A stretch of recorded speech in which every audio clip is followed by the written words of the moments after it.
اگر فن سے علم سے آتا ہو رزق تو میاں صاحب فرماتے ہیں بے وقوفاں دے نوکر ویکھے دانش مند سے آنے. بے وقوفاں دے نوکر ویکھے دانش مند سیانے.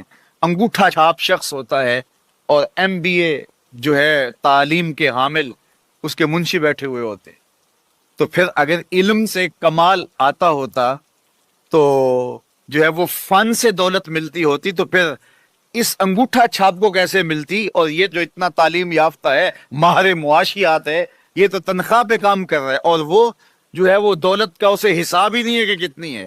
تو اس لیے اللہ فرماتا ہے کہ یہ مت سمجھو کہ یہ تمہارے فن کا کمال ہے، یہ تمہاری جو ہے وہ محنت کا نتیجہ ہے.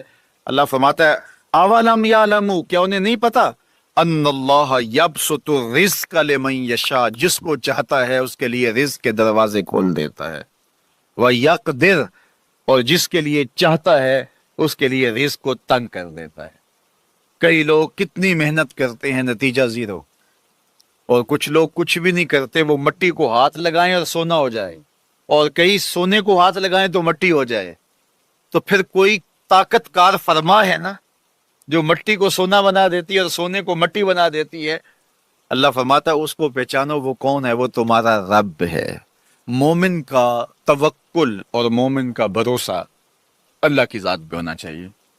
جب ہم اللہ کی ذات پہ اپنا مکمل بھروسہ، جسے توکل کہتے ہیں، قائم کر لیں گے تو میرے اور آپ کے آقا و مولا نے ارشاد فرمایا کہ اگر تم اللہ پر توکل کا جو حق ہے وہ ادا کر دو تو وہ تمہیں ایسے رزق عطا کرے جیسے پرندوں کو عطا کرتا ہے.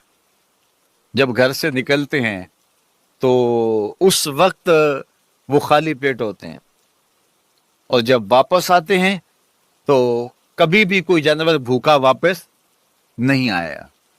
اور سب سے اچھا کھاتے بھی یہ ہے. ہمارے علاقے میں تو زیادہ باغات نہیں ہیں، امرود کے باغات ہمارے علاقے میں پائے جاتے ہیں.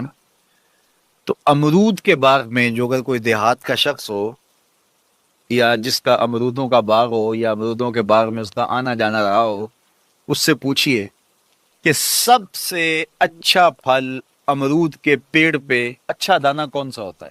کوئی آپ کو کہے کہ یار امرود توڑ کے لاؤ، میٹھا ہو اور جو ہے وہ پکا ہوا ہو اور ذائقے دار ہو تو وہ جاؤ توڑ کے لاؤ. تو کوئی مجھے اگر کہے تو میں جب امرود توڑ کے لاؤں گا تو کبھی پھیکا نہیں ہوگا، میں امرود توڑ کے لاؤں گا تو کبھی بد ذائقہ نہیں ہوگا. آپ مجھے پوچھیں کہ آپ کے پاس کیا فن ہے؟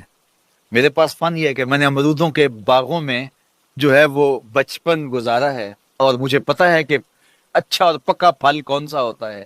لیکن میں آپ کو نشانی بتا دیتا ہوں. اب نئی نسل انہوں نے نہیں دیکھا، آپ باغ میں جائیں اور شاخوں سے لٹکے ہوئے امرود دیکھیں. جس امرود کو طوطے نے کھا کے چھوڑا ہو اس کو آپ توڑ لیں، میٹھا بھی ہوگا، ذائقے دار بھی ہوگا، ایکسپورٹ کوالٹی سے بھی بہتر ہوگا. سب سے اچھا پورے پودے سے جو سب سے اچھا ہوگا وہ اس کو چونچ مارتا ہے اور پھر سارا کھاتا بھی نہیں ہے، تھوڑا سا لیا، نخرے والا آگے بڑھ گیا. اللہ اکبر. تو جو ایکسپورٹ کوالٹی ہوتی ہے اس سے بھی بہتر وہ کھاتا ہے. تو یہ اللہ پر توکل کرنے والے ہیں. ہمیں تو پتا ہوتا ہے نا ہم نے دکان پہ جانا ہے، ہمیں پتا ہوتا ہے ہم نے فیکٹری کام پہ جانا ہے، ہم نے پتا ہوتا ہے ہم وہ دہاڑی فلاں جگہ کرنے جانا ہے. انہوں نے کہیں ان کا کوئی ایسا ٹھیا نہیں ہوتا کہ وہاں جانا ہے. بن توکل پنچھی اڑ دے، بن توکل پنچھی اڑ دے، خرچ نہ پلے زیرا ہو. خرچ نہ پلے، کوئی راس المال بھی نہیں ہوتا کہ یہ لگائیں گے پھر اس پہ اتنے پیسے آئیں گے، اصل ہمارے ہوں گے، اتنا نفع ہوگا. ایسا نہیں ہے. گھر سے نکلتے ہیں تو خالی پیٹ ہوتے ہیں اور جب واپس آتے ہیں تو پیٹ بھرے ہوئے ہوتے ہیں. میرے اور آپ کے آقا و مولا نے کہا، مجھے پورا یقین ہے اس پہ اور آپ کو بھی پورا یقین ہونا چاہیے، انشاءاللہ ہوگا، کہ میرے حضور نے فرمایا کہ اللہ پر جو توکل ہے وہ حق ادا کرو، پھر وہ تمہیں ایسے رزق دے گا جیسے پرندوں کو دیتا ہے. تمہیں پرندوں کو دیتا ہے ایکسپورٹ کوالٹی. من کان للہ کان اللہ لہ، فرمایا تم اس کے ہو جاؤ وہ تمہارا ہو جائے گا.